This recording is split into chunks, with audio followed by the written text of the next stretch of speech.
It's Sunday, July 27, 2025. I'm Anthony Davis. Welcome to the Weekend Show, where we make the time to consider the news of the week. You can support my work and independent journalism at patreon.com/5minutenews.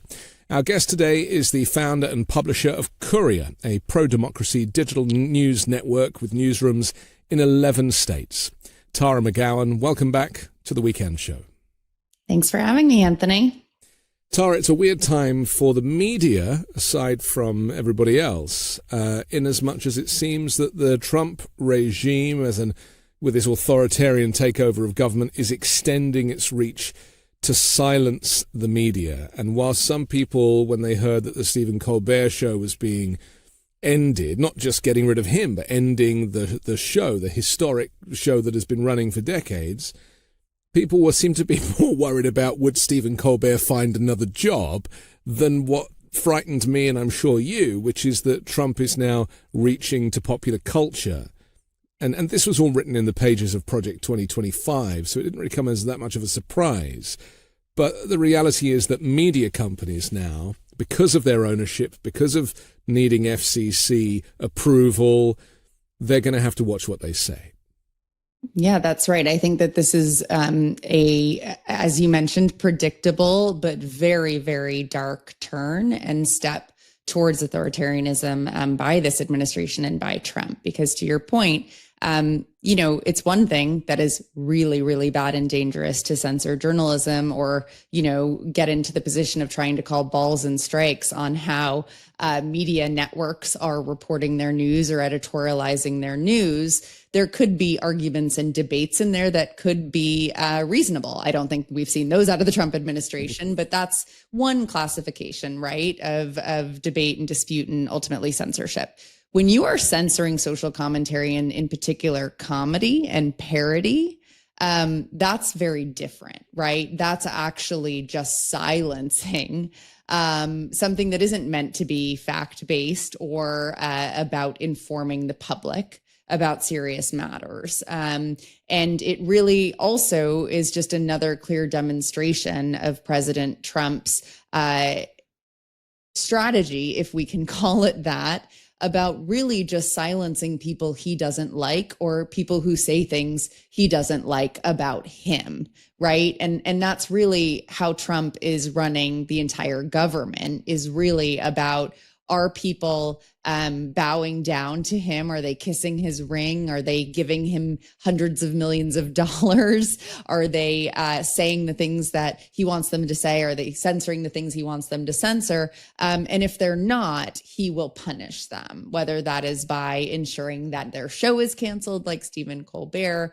or they are fired, or they have to pay up, or, who knows what else is happening that we're not aware of, right? In terms of governments canceling contracts or, ensuring, right, that his friends are getting more government contracts. As we know, Musk was, and now he's out of favor, who's going to be in favor. And so again, this is just standard playbook for authoritarians, but that doesn't make it any less concerning, alarming, and really, frankly, scary, because these are the moments where we have to get very loud about our protest and opposition to these incredibly corrupt abuses of power. And I do worry that the chaos strategy of so many instances of corruption and abuse of power every day could have the desired effect of this administration at silencing protest because people are so exhausted or unable to keep up. What does it say for people like you and your team at Courier Newsroom? Because you're not doing satirical comedy, you're telling the truth. And he doesn't like that either. No, I think we're probably not, in his administration's eyes, big enough or influential enough to be a threat. I tell my team all the time, all it'll take is one story that pisses off not only Trump, but even maybe one of his underlings, right? Yes. Even Miller or Tulsi Gabbard, what have you. Well, they're all very sensitive creatures, aren't they? Yes, they are. You know, when you don't have any real integrity to lean on, you're quite thin-skinned. And so I do think that, I don't think that we're at the top of any list. We also don't have any, we're not cutting corporate deals or mergers like CBS, right? He doesn't have anything to gain from us. He could, swat us away like a fly if he wanted to. And, we're not going to change anything about our coverage or reporting at all. And in fact, really frankly, feel very privileged to be in the position where we exist to fight against this administration and what it stands for, and are growing rapidly in terms of our audience reach and engagement on behalf of it. I mean, I just got data from my team this morning that our Epstein coverage alone has gotten over 50 million views in the past week. The audiences are really engaged with every twist and turn of that story. That story is not going away, and that story is very evidently the biggest threat to Trump. You can tell by his reaction to what's happening and how he is trying to distract and move on from it unsuccessfully. He's also melting down this week over the South Park premiere on Wednesday, which attacked, brilliant. Right, it attacked the president's teeny tiny manhood and depicted him as in bed with the devil, taking over the role held on the show for years by the late genocidal dictator Saddam Hussein. Yeah. I mean, this is, shows like South Park and the kind of satirical nature of these American comedy shows. It's almost like it's the last kind of bastion of hope to actually stick it to him. Do you know what I mean? Because he cares about that stuff. Like, he doesn't want, he's so image conscious, and he's so desperate to be in the mainstream entertainment business. And so to do that to him, it probably hurts him more than you or I kind of exposing the workings of his corruption. Oh, absolutely. I mean, I don't know if it was his mother or father or both who didn't show him love and affirmation enough as a child, but it's very clear that Trump is somebody who desperately wants to be liked and respected and revered, and just, he has very thin skin and is deeply affected. But when he's affected, right, he's affected like a petulant child, right? Yeah. Like, he lashes out and has temper tantrums and, throws things and breaks things, and it's just chaos. And so I think comedy and parody are always some of the most powerful weapons, right? Because they don't divide, they actually unite. They have somewhat of a really powerful effect, unlike division or disinformation, right? Or cultural social wedges that are meant to divide people and weaken them. And that's effective for dictators and villains. I think comedy is an incredible weapon. And I think, Trump also understands more than most people, and certainly more than any politician, the power and influence of comedy and entertainment and entertainers. He knows that those can break through to the mass public more so than any journalism or news program could. So he is more threatened by that for sure. And also, but it's very, very hard to silence that in this media ecosystem. That is one of the advantages we have. Like, yes, you cut deals with the people that own some of the biggest platforms like Musk and Zuckerberg and Bezos, but really, we do have a democratized information ecosystem today, and we need to have more distribution platforms that are owned by people that will not cow to this administration or to corrupt billionaires. But he can't silence all of the critics at this stage. And so it's just so important that we continue to grow our platforms and our brands like Courier and get louder and bigger, because it becomes a lot harder for him if he doesn't have shareholders to negotiate with to shut us down. His approval rating is dropping significantly. His job approval rating dipped to 37%, lowest of his term, just slightly higher than his all-time worst rating of 34% at the end of his first term. His rating itself has fallen 10 percentage points among U.S. adults since he began his second term in January, including a 17-point decline among independents. What I'm interested in, though, is are networks like Courier and 5 Minute News and Midas Touch and all these kind of independent efforts, are we seeing crossover? Are we getting people coming out of their media ecosphere and cutting in? Because that's always been the problem, hasn't it? And then people say, I love your videos, but you're preaching to the converted. And the reality is that everybody, not just independents, but former Trump supporters or undecideds, need to recognize that the truth is actually very serious and is very helpful in this moment. Yeah, no, that's right. And I'll speak to Courier specifically first, but then broadly a trend that I think is really powerful and interesting that's happening right now in this moment with Trump's approval cratering. Thankfully, let's get it to the floor and beneath.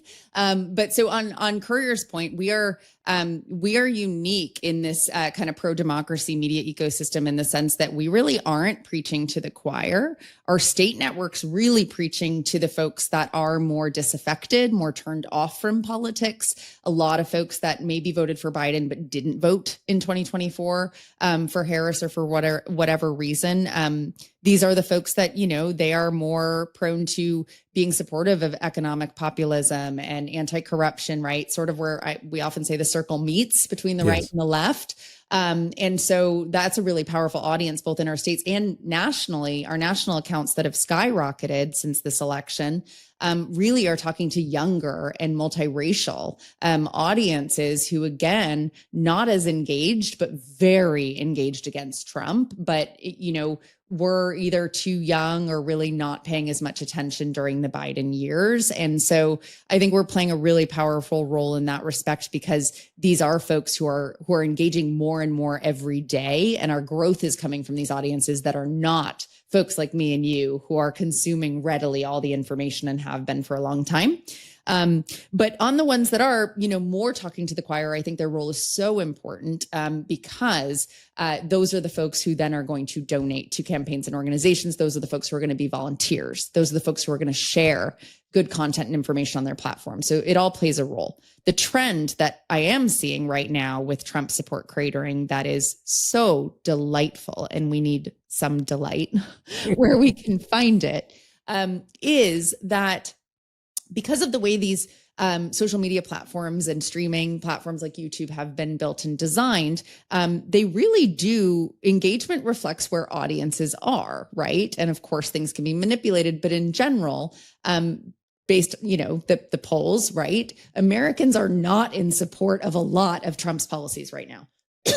They were, while many of them were in support of addressing the immigration crisis, which is a real crisis in this country, they were absolutely not in support of breaking up families and deporting non-criminals who have been in this country for many, many years. Who are being criminalized by default of just being here without any due process. Yes, absolutely. And, you can criticize the folks for not understanding that he was always lying, and to hit the numbers they wanted, it was never going to be criminals in total.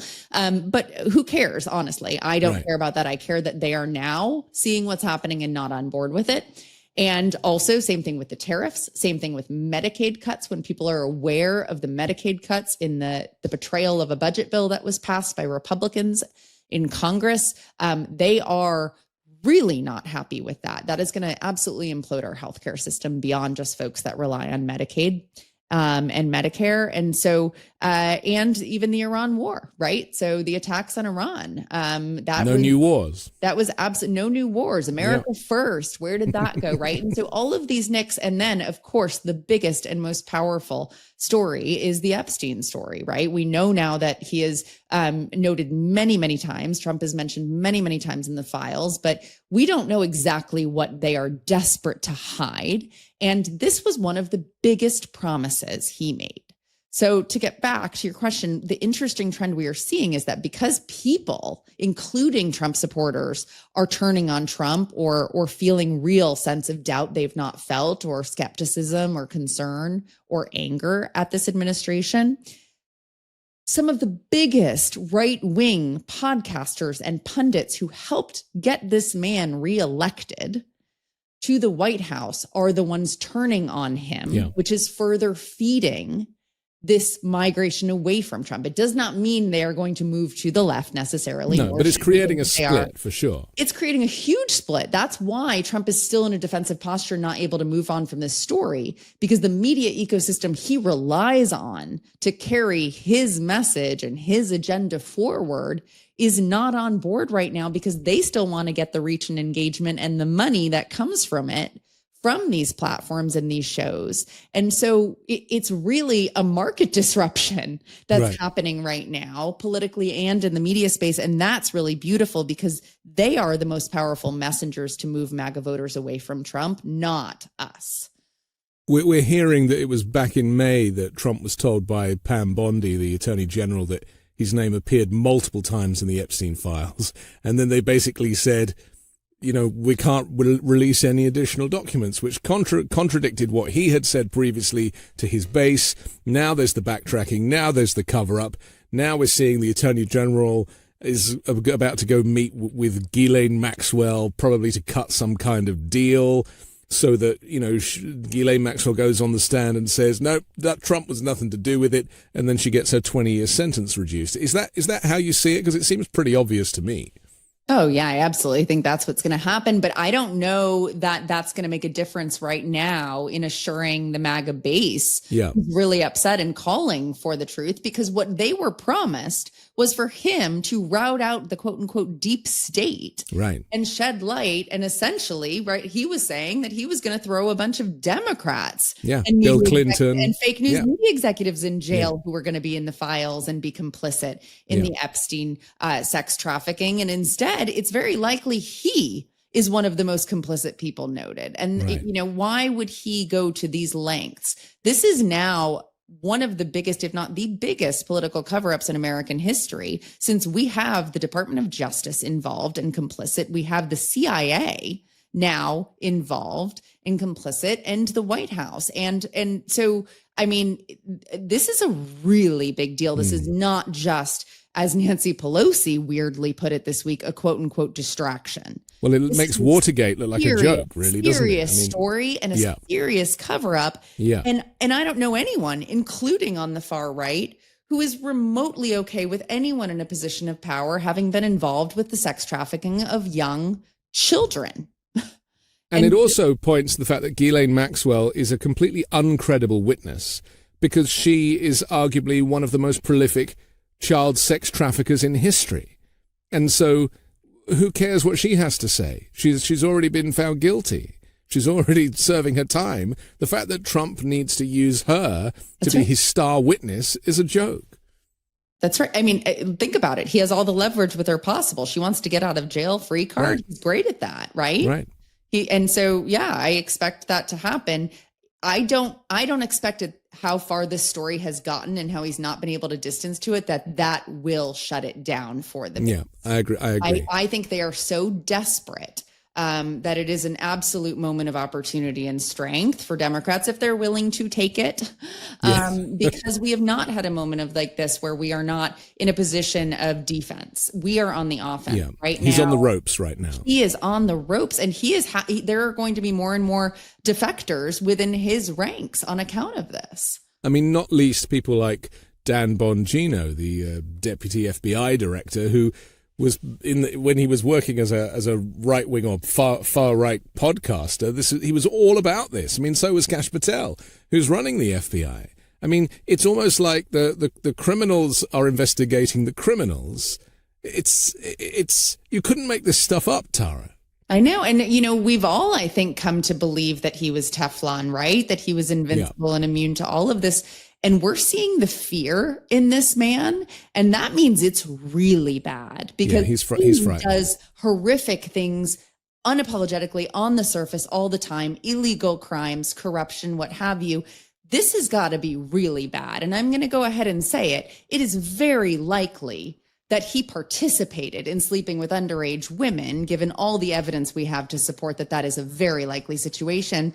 And his base is not going to accept him as a pedophile when so much of their support was based on him promising to end corruption like that in the quote unquote deep state. And now he is the king of the deep state. Yeah, he is the deep state. And that's what's so interesting, isn't it? Because we tried to explain to his fans that the deep state was just the federal government. That's basically it. It's just government workers.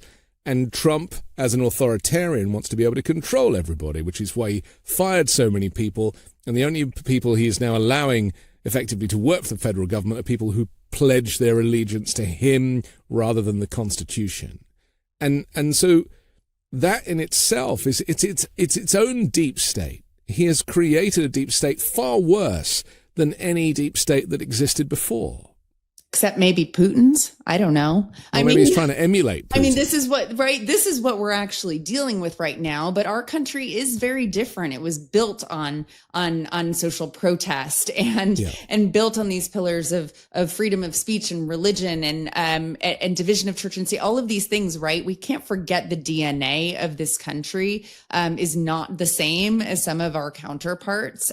We are far more diverse. We are far more progressive in general. And so, he's giving it the best try anyone ever has to turn us into a Russia or a China. But I really hope, I've got to hope and believe that we won't let him, We are a huge country, and people are really not happy with what they're seeing across the political spectrum. He is in a position of fear and defense, and that is a position of strength for all of us. But we can't take this moment lightly, because we have been waiting for a moment like this, frankly, where there would be a line that could be crossed. We didn't think there might be one.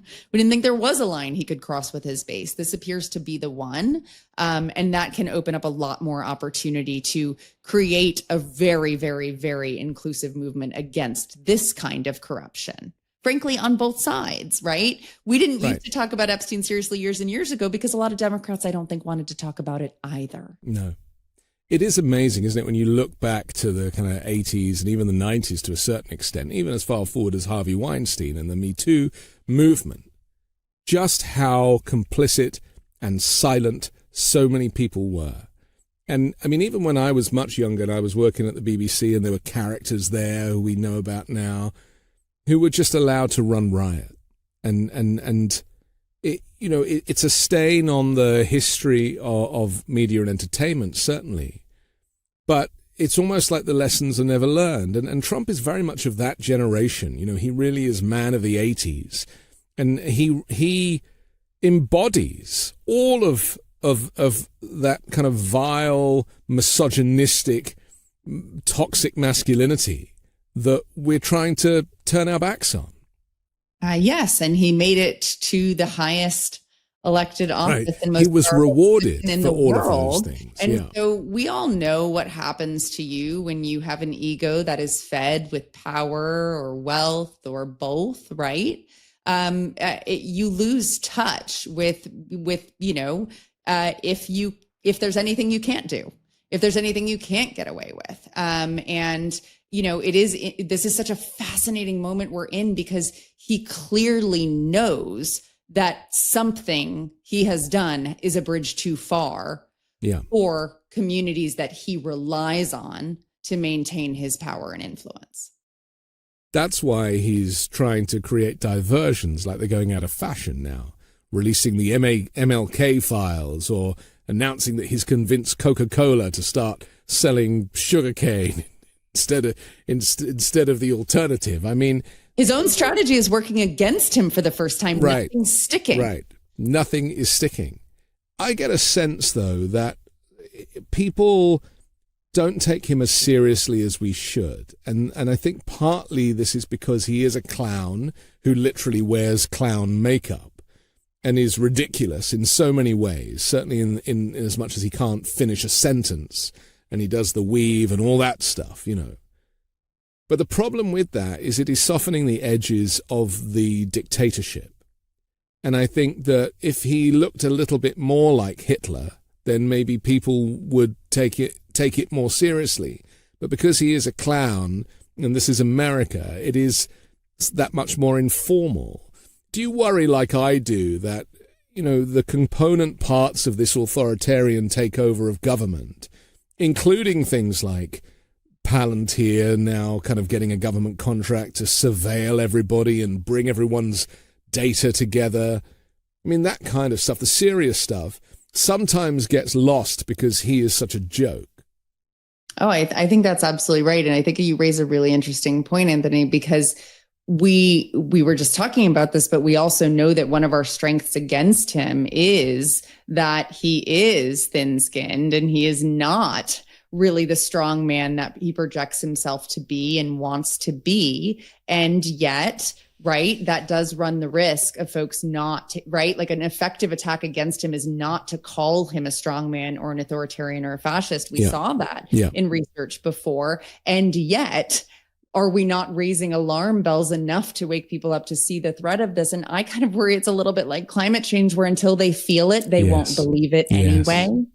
And so I do think that that is shifting with the ICE kidnappings and the cruelty that people across this country are seeing within their own local community. Which is ramping up, especially with that investment. It's happening everywhere. Yeah. You can't go anywhere in this country without hearing of some restaurant kitchen that has just been raided, or some parent that was taken out of dropping their kids off from school or showing up for their normal immigration check-in, you know, and being deported on account of it. And so that is going to bite them. I believe it already is. I do believe that immigration is going to be, if not more important, equally important to affordability in the midterms next year, and that Democrats have got to get ahead of it. But back to your question, your point, I do think that it is a really hard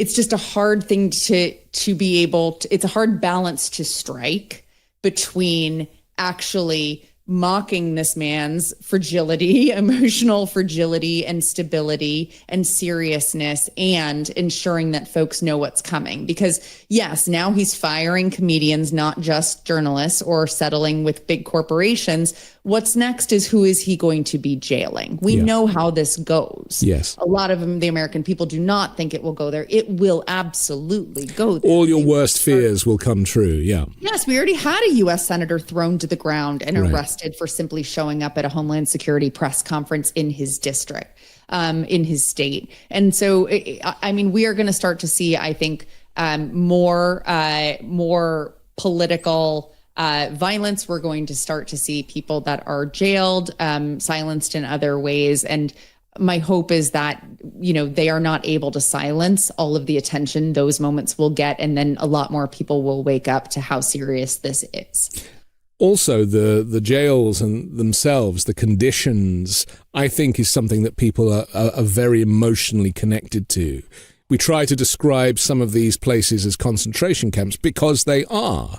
And I'm not just talking about Alligator Alcatraz or whatever it's called, you know, which is clearly not fit for purpose.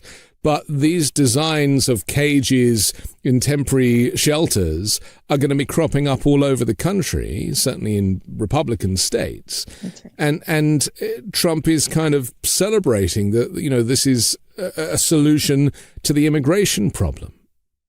That's right. And the cruelty is the point, right? That's also part of the playbook, is to dehumanize entire groups of people and make other groups of people non-sympathetic to those groups and to that cruelty. The issue is, and I hope that this is a result of them being stuck on defense right now with the Epstein and other things, but you would need to be driving a very strong offensive narrative about the good you are doing by the deportations and the cruelty, right? And they've lost the thread on that narrative. They have really, really gotten over their skis on this. And I think that that's where, across the board, their hubris has gotten in the way. And the only calculation that could be inherent in that is that they never need to run for election again. And they have enough political backing from Russia, Iran, and China, or what have you, right, to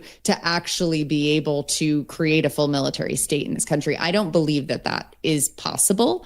I also believe that in order to effectively create a strong authoritarian regime that can hold power beyond elections, or, you know, fake elections is the next stage, right, before there's none, you need to have really, really, really hardcore loyalty in your ranks and in your base of support. And that's why this moment is so important, because we are seeing fractures within his own ranks over the Epstein stuff. Yeah. And if he loses control of his loyalists, it is very difficult for him to enact this agenda. So the more that we can absolutely create more wedges and more thrash within his base, that's the most powerful thing that we can all be focused on right now.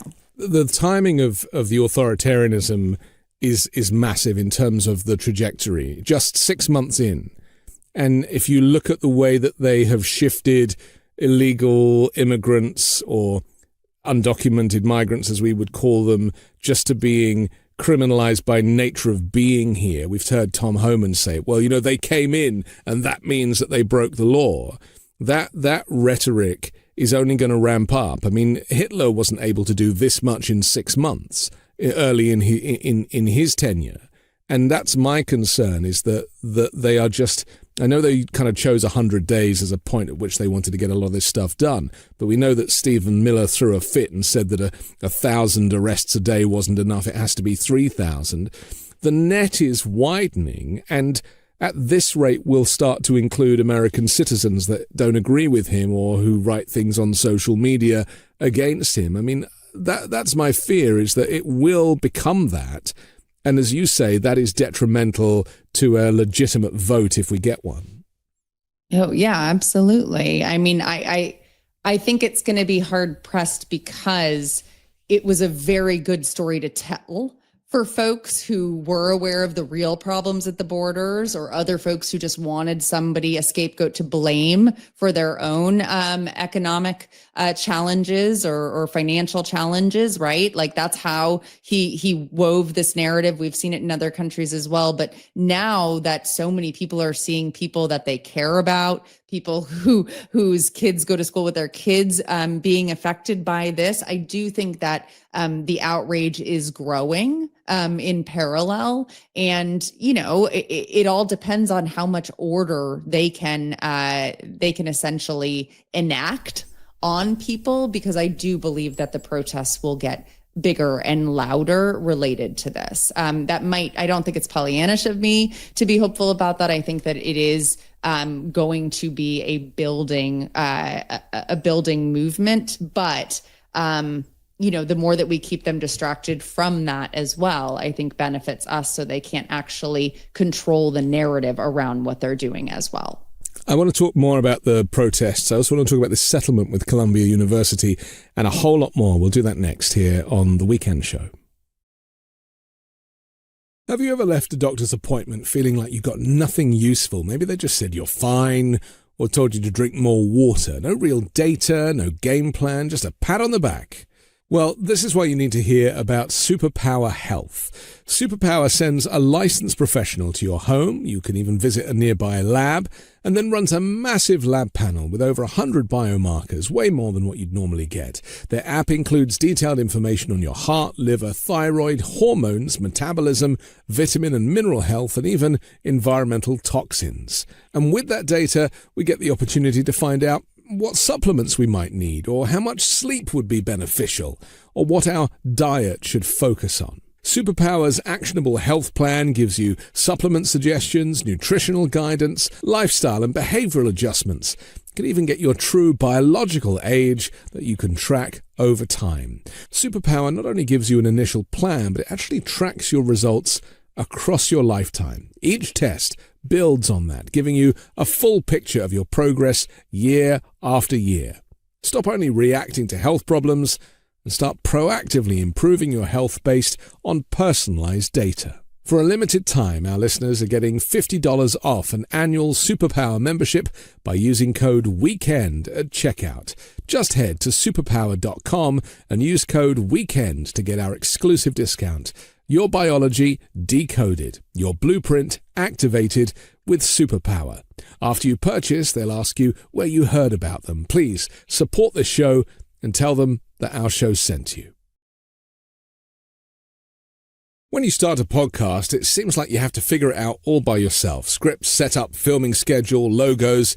It can be super overwhelming, and every day seems to introduce a new decision that needs an answer. When you're starting off with something new, it seems like your to-do list keeps growing every day with new tasks, and that list can start to begin to overrun your life. So finding the right tool that not only helps you out, but simplifies everything can be such a game changer. And for millions of businesses, that tool is Shopify. Shopify is the e-commerce platform behind millions of businesses around the world, and 10% of all e-commerce in the US, from household names like Mattel and Gymshark to brands just getting started. You can get started with your own design studio with hundreds of ready-to-use templates. Shopify helps you build a beautiful online store to match your brand's style. Accelerate your content creation. Shopify is packed with helpful AI tools that write product descriptions, page headlines, and even enhance your product photography. Get the word out like you have a marketing team behind you. Easily create email and social media campaigns wherever your customers are scrolling or strolling. And best yet, Shopify is your commerce expert with world-class expertise in everything from managing inventory to international shipping to processing returns and beyond. If you're ready to sell, you're ready for Shopify. Turn your big business idea into with Shopify on your side. Sign up for your $1 per month trial and start selling today at shopify.com/weekend. Go to shopify.com/weekend. Shopify.com/weekend. We're back on the Weekend Show with Tara McGowan from Courier Newsroom. I'm Anthony Davis. Columbia University has agreed to pay $221 million to settle claims by Donald Trump's administration that it failed to curb anti-Semitism on campus in exchange for the reinstatement of billions of dollars in federal funding.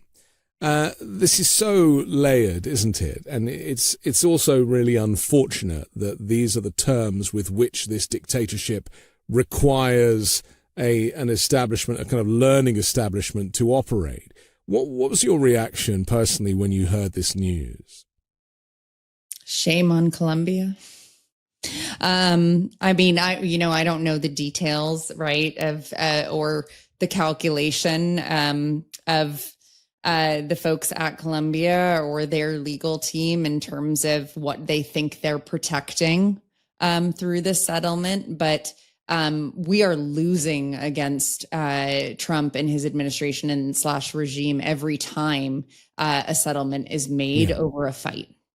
And I really do believe that there could have been more organizing amongst universities and frankly liberal institutions to stand together to prevent this. But again, I don't know the machinations of the deal. Well, some are doing that. I mean, Harvard has joined forces with others, but Columbia was kind of out on its own, wasn't it? It was. And, we saw this with some of the big law firms as well. And it's like, you don't realize that, like, if you operate out of fear, you let them win. If you stand your ground and you find others to stand alongside you, it makes it much more difficult for them to hold that power over you.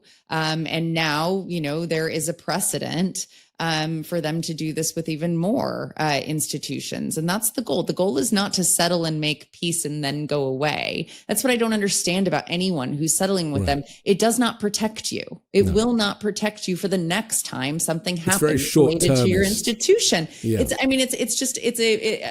It's a race to the bottom, and there is no floor. And so why are you going to give him $220 million now when he may ask for $500 million next year?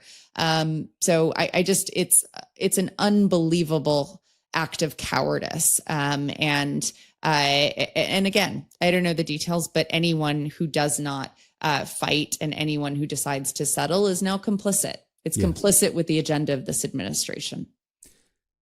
What about the other aspect of this, that he uses this anti-Semitism, supposedly this idea that these organizations allow anti-Semitism, which is just free speech, people's right to protest for Palestine, people's right to say, make use of their First Amendment, no matter what country they're from. The First Amendment is enshrined in the Constitution as protection to everybody, whether you're a migrant or you're a citizen. That is your right. that is what he's undermining more than anything else, aside from the fact that the Trump administration is probably the most anti-Semitic administration in American political history. That's right. That's right. And this issue in particular infuriates me because I really wish that more people from the Jewish and pro-Israel and Zionist communities were speaking out against Trump and this administration for weaponizing anti-Semitism as a cover for them to be breaking certain institutions down to their knees, and also feeding more anti-Semitism as a result.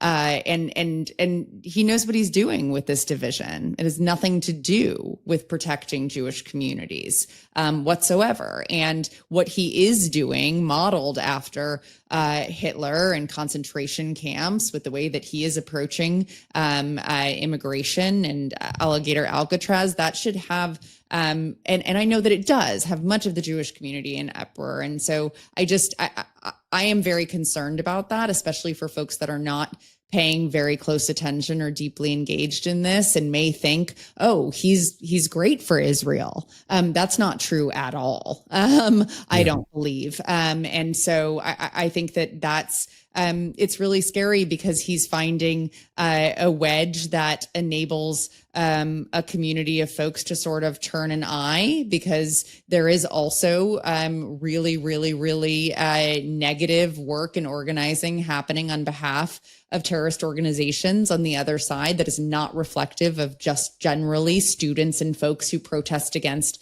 acts of genocide or mass slaughtering of communities. And this is a really, really, really complicated and incredibly emotionally triggering conflict and issue. And for him to weaponize. Well, especially in the last 2 weeks, right? Because the news and the images of these starving children in Gaza, that we're seeing this evidence, this factual reporting. And yet his argument is that, he's basically supporting and sanctioning this stuff. So it is not as straightforward as he would like it to be. No, nor should it be, us versus them in that framing. It should actually be people who care about communities and children and families and humanity, able to live their lives, no matter where that is. Right.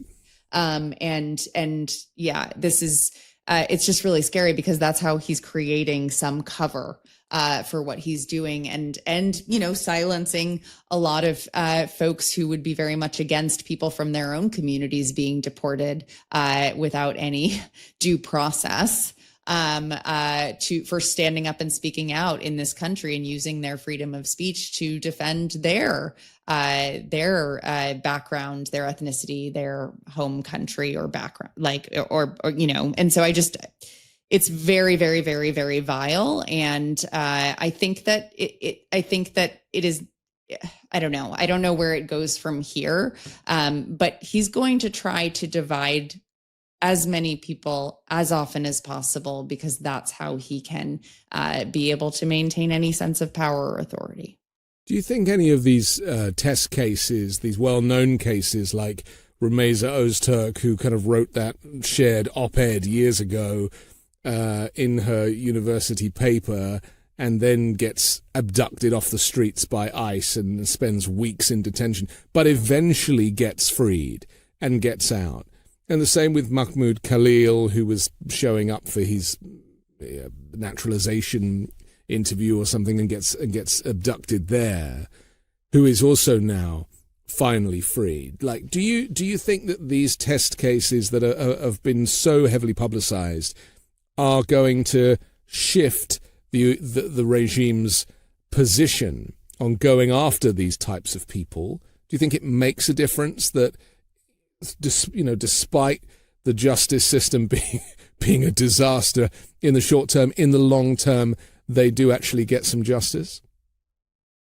It's a really good question. It's a very difficult question because my honest answer is I don't know. I think what they are doing in every respect is litmus testing. They are seeing how far they can push the envelope and who and how fiercely is opposition to some of what they're doing. And they're waiting it out when they get a lot of backlash, right? They wait it out, and then they stop that sort of aggressive fight when the attention in the media has moved on. And then there's more stories that we have at our advantage of the lack of due process. I do think that it quieted their actions on the due process piece, I hope.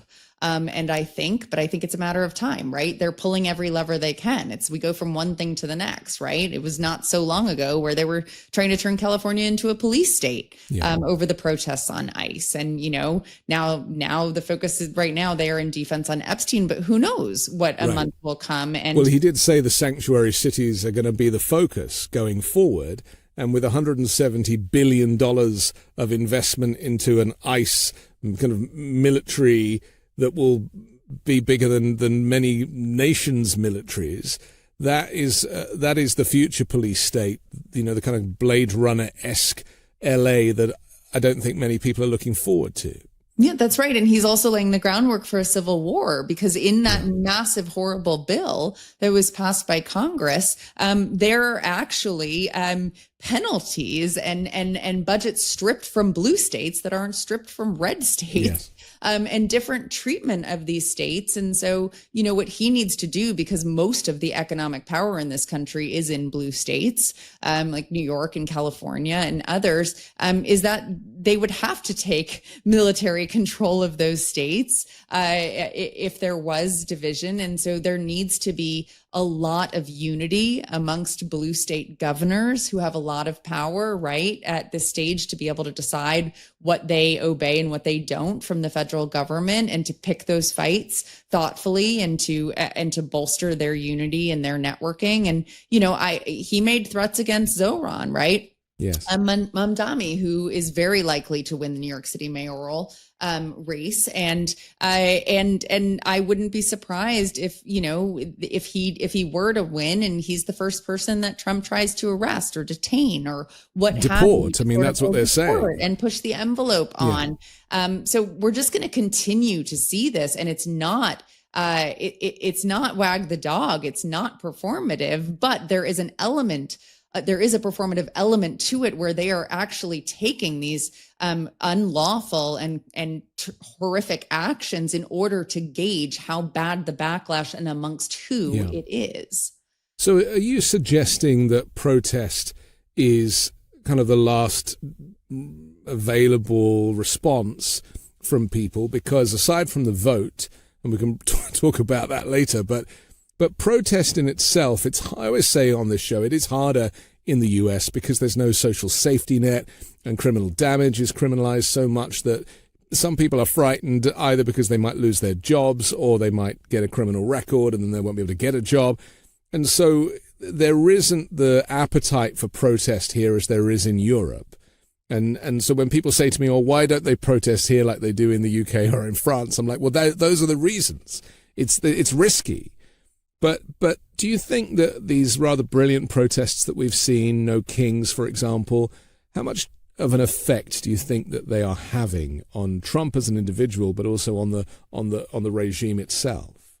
I think protests are so unbelievably important. I don't think that they are the last stage. I think that they are the current stage, and we need to keep having them to show that you can do them joyfully and peacefully, right? I think nonviolent protest is the key. We have to remember that nonviolent protest. Yes. That was what was beautiful in California once they rolled the National Guard in, right? Yeah. There wasn't anything that they could do because people were protesting nonviolently and with joy. Because bodies in the streets matter, to your point about communities that are fearful and frankly should be. We don't need everyone. We need 3.5% of the population to topple a regime. That is what history has shown us. I think we could even get more of that, but that's why the folks who do feel safe and privileged or secure to protest must. We must have more young people protest. The more people that do it, the harder it is for them to silence. But we also still have the midterms. And I do believe that we are going to have real elections in the midterms. I'm far more worried about 2028. But in order to get some checks and balances back, of course, they're trying to meddle, right? They're trying to do redistricting in Texas out of order of when that would be done in a corrupt and politically rigged way in order to gain 5 more seats. So there's less of a chance Democrats could win back the House with free and fair elections. So they're trying everything they can. That's actually the redistricting ploy is why I think there will be free and fair elections, because they're trying to figure out all the levers around that to be able to sustain power. But we do need people hyper engaged, protesting, activism, and working really hard on the elections next year. The last resort is going to be violence. Yes. Just to be clear, right? We're not at that point yet, but the protest won't be the last. I think protest is a critical tool for us that we all need to be thinking about how we leverage. He gave the ICE federal agents, whatever they are, I mean, they wear the word police on some of their vests, but they're actually not police at all. So, there's that, which worries me enormously. But he said that he was giving them total authorization to do whatever the hell they like to protect themselves in their mission to deport anybody of color, it seems.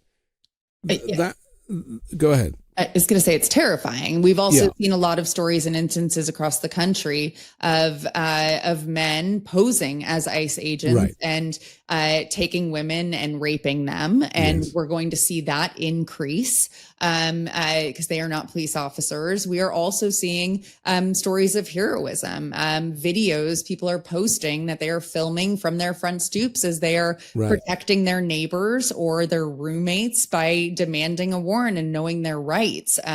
That's such an important part of this story too. Neighbors locking arms to prevent them and watching ICE go away. And then you just hope, they don't come back, or you give people time. But it's deeply scary because there is no rule of law right now. And that hasn't seeped into the consciousness of the country fully yet. I think it is starting to. It's the lawlessness that is so worrying, because whilst he's claiming that everybody else is a criminal, the lawlessness is actually going on within the confines of the executive and the judiciary. And certainly these actions by ICE and associated agencies are far from legal. They certainly break international law. And yet Trump doesn't care for that. I mean, he clearly doesn't care for the Constitution. He doesn't know what the Bill of Rights is. I mean, he knows nothing of history. And yet what we're seeing is almost a carbon copy of history of the early 1930s. Yes. I mean, I hate to downgrade the sophistication of our conversation, but the meme that keeps coming to mind to me is like, God, men will try anything but therapy. Like, this is, I just like, when you get into you try to think about the psychology of this man and the folks that are like, I understand some of the incentives of the folks around them to protect themselves or self-aggrandizement and wealth, right? Like, a lot of it is just shallow greed, to be honest. Right. It's not even real power. And then a lot of it is really vitriolic, racist, to hateful people like Stephen Miller. But yes, I really do hope, because he is an emperor with no real clothes, and that is becoming more evident to more people, including folks that really, really were almost in a cult of support, blind support and loyalty for this. Especially as he unravels, because he is exposing the dementia and the aging, and all of that is becoming exposed. We've never seen that with Putin, right? Like we've never seen him sort of look weak or really vulnerable. Well, he goes into hiding when he's sick. But Trump loves the spotlight too much. That's right. And by the way, like, he has a blood disease we just learned about, and we don't even know all of the rest of it. So he's not well, mentally, emotionally, or physically, clearly, but he's also seemingly not going anywhere. So I do think that there are some There are some streams of hope because of what is very apparent vulnerability on the surface in this moment, and yet a lot to be very clear-eyed and hyper vigilant and aware of that could happen if they regain real strength and execute on this agenda they are currently executing on, but are being, that agenda is at risk right now, as long as his popularity amongst his base in particular and his loyalists is at risk. I want to read back to you your pinned post on Blue Sky. You write, with support for both Trump and the Democratic Party cratering, we're going to see a pendulum swing to the left in the primaries and general elections across America. We already are, and it won't just happen in blue cities or states. Let's talk optimistically, because I think that is important too, about the support for the Democrats and the role of Democratic leadership in this moment. Well, support for the Democratic Party is the lowest it has ever been since that question has been polled in American history. It is lower than Trump support, hopefully not for long, but it is. And in many ways, it's well-deserved because certainly in my lifetime, and since I got involved in politics from a young age,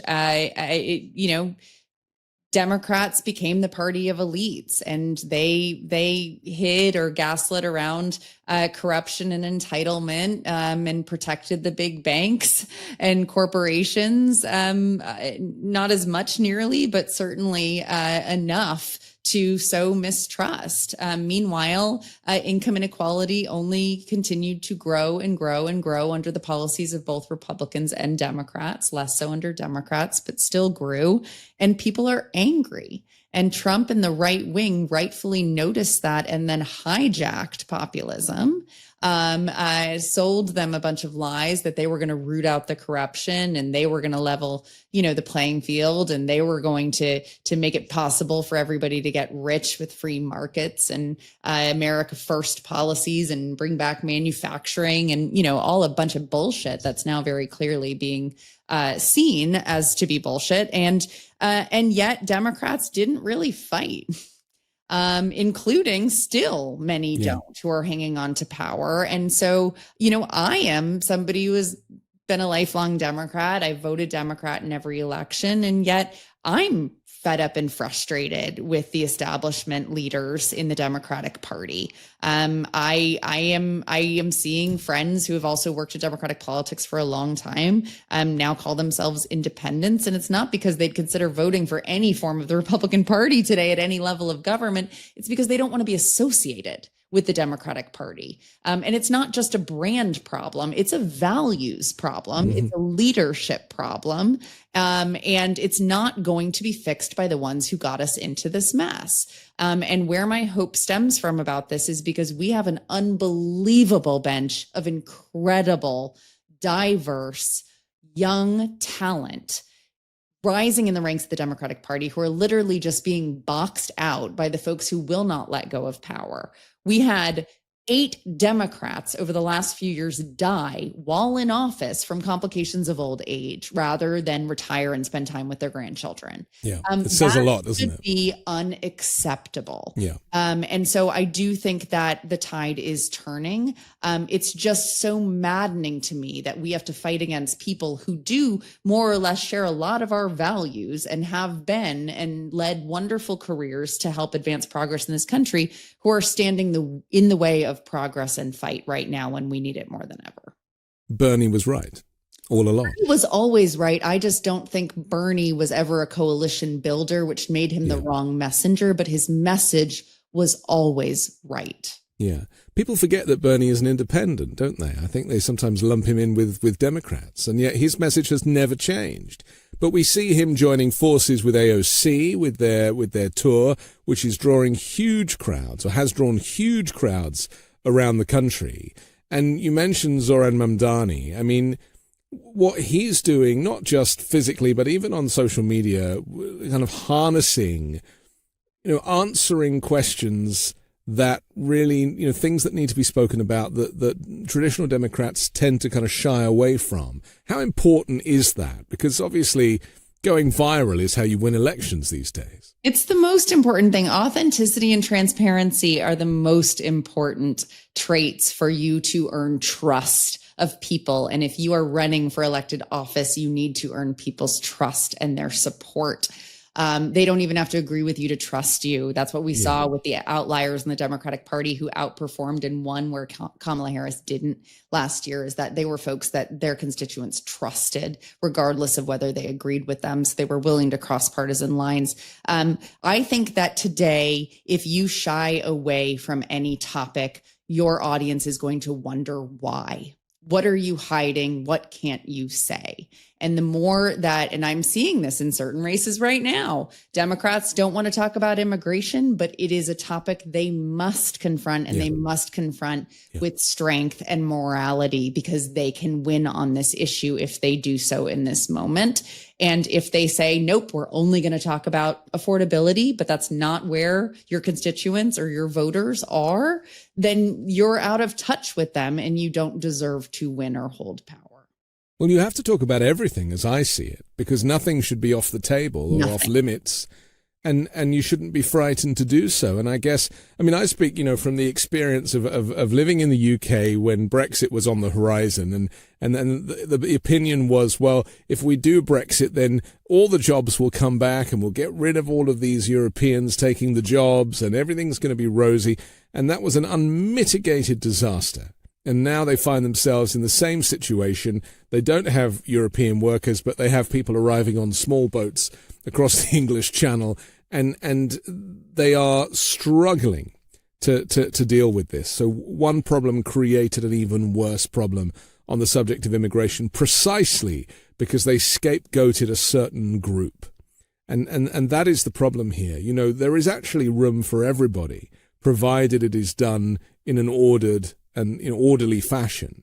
And I suppose what Trump's done now is, by criminalizing asylum, where you can't effectively seek asylum in America anymore, he has made himself into the Grim Reaper. Nobody wants to hear that. Oh, it's incredibly dark and depressing, and it's all about him. Every single thing he does is just about him and benefiting the folks that have benefited him in return. It's transactional and it's crass. And I think that there's a lot of lessons that Democrats need to heed to be able to come back into a position of strength in order to try to regain political power. And I just think that it is also a moment of enormous opportunity for humility and introspection, and to step aside if you don't have it in you to fight when it gets even worse than it is now. In order, like, what it means now to have a spine is to be willing to stand for something even when and if people disagree with you. And too often, Democrats in office or running for office are looking for the most diluted message that won't offend anyone. And thus they stand for nothing. People will trust you and respect you even if they disagree with you, if they believe you, that you stand for something and you have a vision and a path to get us out of this mess. That's really all it takes. I think it's actually quite simple. It's just that so many of the folks in the Democratic Party are not up to the task, and thus they should move on. Finally, let's talk about the economy. We haven't really touched on this yet, but undoubtedly, I mean, inflation is starting to rise. The effect of Trump's random tariffs has not really kicked in yet, but it is going to affect people in terms of the goods that they buy. Prices rising significantly. They say a car could cost $8,000 more, but also by deporting and abducting all these pickers, the fruit and vegetable pickers, that there will be a shortfall when it comes to food on the shelves. Do you think that, I mean, if it's not immigration, do you think it's that is finally going to make people realize that Donald Trump is not good for the economy, contrary to everything that they were told? Yeah, I think economic issues always transcend politics, right? It's just, right? That's why the pendulum swing tends to occur, is if people still are not feeling more financially secure, or never mind comfortable, or on a path to prosperity, which is the objective here for all Americans, then that's where swing voters come from, right? That's where folks do swing on these issues. And so I think we're already seeing that. We're already already seeing that in part of his decline in support is people are not in agreement with the tariffs. I also think that we are not talking about AI enough and how he is literally positioning himself as, the president who's going to have America win the AI race, winning the AI race. While that's probably necessary given where the world is headed and technology and geopolitics, that is going to be losing jobs for Americans without plans in place for that. And I don't think anybody should trust anybody who was on the dais at his inauguration who is fighting to win this arms race in AI. And I think and Americans are worried about AI taking jobs. They are worried about unfettered, unregulated big tech and what it's doing to their kids with social media and things of that nature. And that's a narrative to go on offense about. That's something to really wield more opposition to this administration, because paired with the tariffs, they're not going to replace those jobs abroad with jobs here. They're going to replace many of them with robots. And a lot of folks are going to be out of work. And I don't think they have a plan for creating industry and jobs in this country at all, because they're only worried about themselves. So yes, they will sink us into a really, really poverty-stricken depression, bigger than the Great Depression, if they only continue to worry about themselves and protect themselves and build their own enclaves or whatever, floating cities. Because they really don't, they clearly do not care about the American people. And that's the biggest hypocrisy of this administration. And not to mention, this investment in AI is so detrimental to the environment. And I know nobody in this country wants to talk about climate change, but, for every AI search, that's the equivalent of something like 10,000 Google searches in terms of energy usage. This is hugely dangerous for the planet as a whole. And whilst we might squabble on terra firma, the reality is that the types of extreme weather events that we're seeing, that we saw tragically in Texas, will only become more prevalent because of this weird desire to claim climate change as a hoax. That's exactly right. No one in this country, Republicans, Democrats, independents, no one in this country is safe from the impacts of climate change any longer. They are not. It is going to impact every single one of us, whether it is flooding, it is fires, it is extreme heat. It is worse storms, hurricanes, et cetera. We are all going to be impacted by it. It could crash the economy. Certainly the insurance industry is already... Well, sure. I mean, there's no reserves. And we've seen that in California. There's no reserves. And this is, again, another race to the bottom where there's no long-term thinking. It's just about protecting their own wealth and greed in short-sighted terms, right? Because what are they going to do when there's no plan? They don't care. They'll be dead.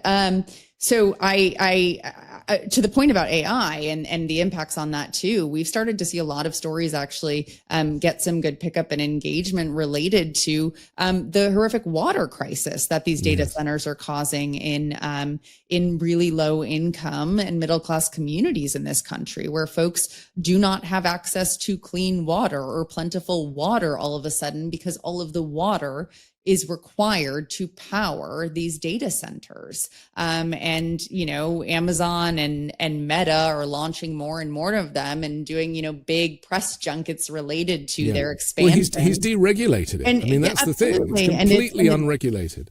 Deeply hollowing out these communities and going to cause other horrific economic and health impacts on communities. And again, it's like, pick your nightmare to talk about that's being accelerated, if not immediately created by this administration's policies. So voting against Trump and the Republicans goes far deeper than just because you don't like the orange man. I mean, this is literally about the future survival of American civilization. And it sounds apocalyptic, but it kind of is. Yeah, and it's no longer about right versus left. It's about up versus down. It's people versus profit-driven individuals and corporations. It is all of us against the corrupt powerful few. And that is the shift that is happening in America politically, is that we are going to require and see a movement of people of all backgrounds against what we are seeing as the most explicitly corrupt and greedy president and government that we've had. And hopefully that does create a reckoning and a revolution for us to actually get back on a path towards living towards the values this country was built on, that we all believe so deeply in. And I have to hang on to that hope, because the alternative is the end of this 250-year experiment. Okay, we have to finish, but I'm grateful to you for your advice, your optimism, and your expertise. Tara McGowan, thanks for joining the Weekend Show. You as well. Thank you, Anthony. I'm Anthony Davis. Don't forget to support me and independent journalism at patreon.com/5Minute News, or by joining the 5 Minute News YouTube channel. I'll come back next Sunday with a brand new special guest and more factual news to discuss on the 5 Minute News Weekend Show with Midas Touch.